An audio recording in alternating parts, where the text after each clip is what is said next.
বদরের যুদ্ধে আল্লাহ রাব্বুল আলামিন 14 জন সাহাবায়ে আসমাইন শহীদ হয়ে গেলেন, আর কাফেরদের 70 জন বন্দী আর 70 জন দুনিয়ার থেকে বিদায় নিয়েছে।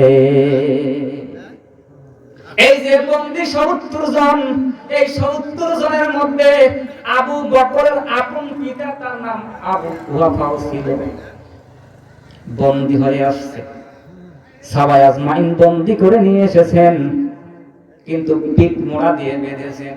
পিঠ মোড়া দিয়ে বাঁধার কারণে একটু যন্ত্রণা হচ্ছে, কষ্ট হচ্ছে। আপন সন্তান আবু বকরকে দেখে বলতেছেন, আবু বকর একটু বন্ধনটা খুলে দাও, আমি তোমার পিতা আবু কুহাফা, আমার সন্তান আবু বকর, বন্ধনটা একটু ঢিল করে দাও।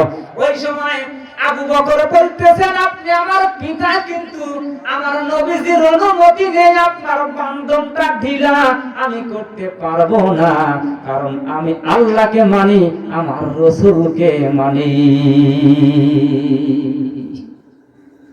ওই সময় আবু কুহাফা বলতেছেন, আবু বকর তুমি আমার সন্তান, বদরের ময়দানে যখন যুদ্ধ চলছিল আমি কিন্তু তোমাকে তিনবার পর্যন্ত আমার তরবারির সামনে তোমাকে দেখেছি, তরবারির সামনে তুমি পড়েছো, কিন্তু তোমাকে জন্ম দিয়েছি, আমি তোমাকে জন্ম দিয়েছি, তুমি আমার সন্তান, এই জন্য কিছু বলি নাই, তরবারি চালাই নাই। আর আজকে তুমি বন্ধন ধীরে করে দিবে না, তোমার নবীর অনুমতি নাই।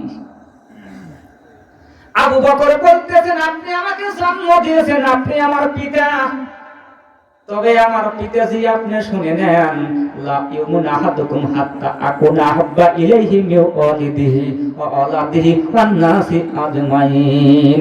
রাওয়াহুল মুত্তাফাকুন আলাইহি, রাওয়াহুল বুখারী ওয়া মুসলিম।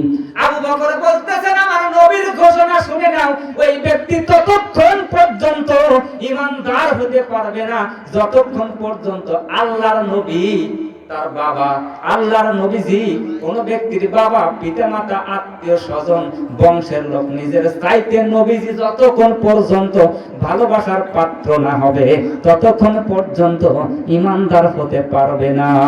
আপনার চাইতে আমার নবী ভালোবাসার পাত্র বেশি। আপনি তো আবু জেহেলের অনুসরণ করে যুদ্ধে এসেছেন, 3 বার দেখার পরেও কিছু বলেন নাই, কিন্তু পিতাজি আপনি শুনে নেন, একটা বার যদি আবু বকরের সামনে পড়তে তাহলে দেহ থেকে মাথা আলাদা করিয়া দিতা।